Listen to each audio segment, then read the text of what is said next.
دے کے اور اپنے ہی لوگوں کو تھریٹ کر کے آپ کر رہے ہیں تو وہی کام آرام سے بیٹھ کے بھی ہو سکتا تھا. تو اور اس کے بعد جس طرح کا ایک ماحول وہاں بن گیا تو اس میں مجھے لگا کہ نہیں یہ بہتر ہے کہ یہاں سے نکل جایا جائے.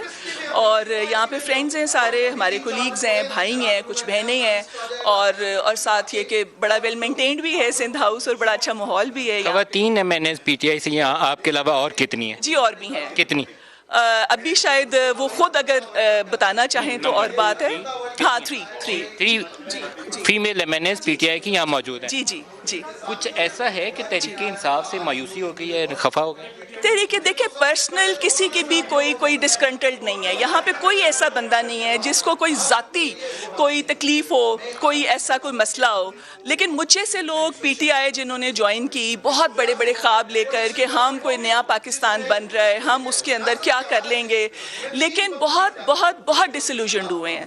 میں بھی اور مجھ جیسے بہت سارے اور لوگ بھی, وہ یوتھ بھی جس کو اس ایندھن کے اندر جھونکا گیا, جن کے خواب اس ایندھن کے اندر جھونکے گئے, ان کو آج میں دیکھتی ہوں تو ان کو کوئی منہ لگانے کے لیے تیار نہیں ہوتا. جو ایک ایلیٹ کلب ایک بن چکا ہے نا PTI کے اندر, وہ کسی کو پولیٹیکل سپیس دینے کے لیے تیار ہی نہیں ہے, اور صرف بدتمیزی, غل گپاڑا اور ایک پارلیمنٹ کو جس طرح سے اس کا فیس ڈسٹارٹ کیا ہے. مجھے نہیں لگتا کہ میں یہاں پہ اس لیے آئی تھی. جس وقت یہ کتابیں پھینکی جا رہی تھی نا پارلیمنٹ کے اندر اور میں پیچھے بیٹھ کے دیکھ رہی تھی تو مجھے تنقید کا نشانہ بنایا گیا تھا کہ آپ جو ہے وہ اس ایکٹیویٹی میں شامل کیوں نہیں ہیں, اور آپ اس طرح سے بڑھ کے کتابیں اور ڈنڈے ان لوگوں کو کیوں نہیں مار رہے ہیں. تو نہ میری تربیت اس طرح ہے, اور نہ میں چاہتی ہوں کہ میرا نام اس طرح سے کہ میں جہاں بھی جاؤں, اپنے علاقے میں اگر بات کروں کہ میں جب جاتی ہوں تو میں پہلے جس وقت میں الیکشن ہاری تھی تو میں بڑے سر فخر سے بلند ہوتا تھا میرا, اور میں جاتی تھی تو میں لوگوں کے لیے کام کرتی تھی, ان کے دکھ درد میں شریک ہوتی تھی. جب سے میں حکومت میں ہماری پارٹی آئی ہے میرا وہاں پہ جانا محال ہو گیا ہے.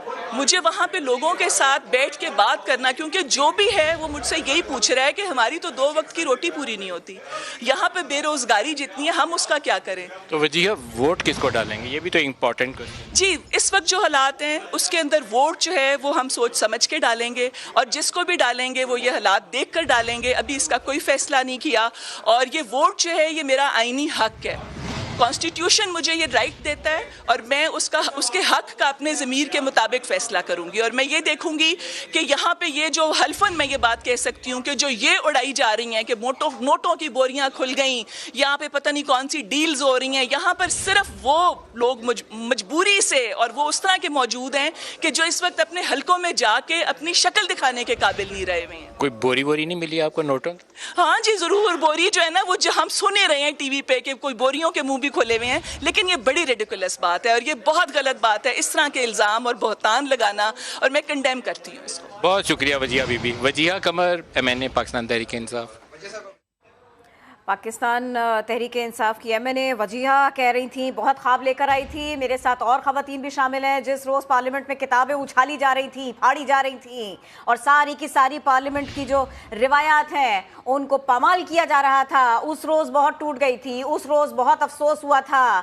کسی سے کوئی پرسنل مسئلہ نہیں ہے, کوئی ذاتی مسئلہ میرا نہیں ہے, لیکن میں تو بہت خواب لے کر آئی تھی, انہیں پورا کرنے کا موقع تک نہیں ملا, کہیں پر بات سنی نہیں گئی. اسی بات کا افسوس ہے.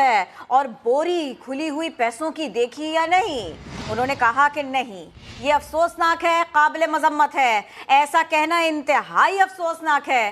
پیسے تو نہیں دیکھے, خواب بہت دیکھے تھے, ایسا کہہ رہی تھیں وجیہہ. بالکل, ان کا مزید یہ کہنا تھا کہ یہاں پر وہ لوگ ہیں, وہ لوگ آئے ہوئے ہیں جن کو اپنے حلقوں میں منہ دکھانا مشکل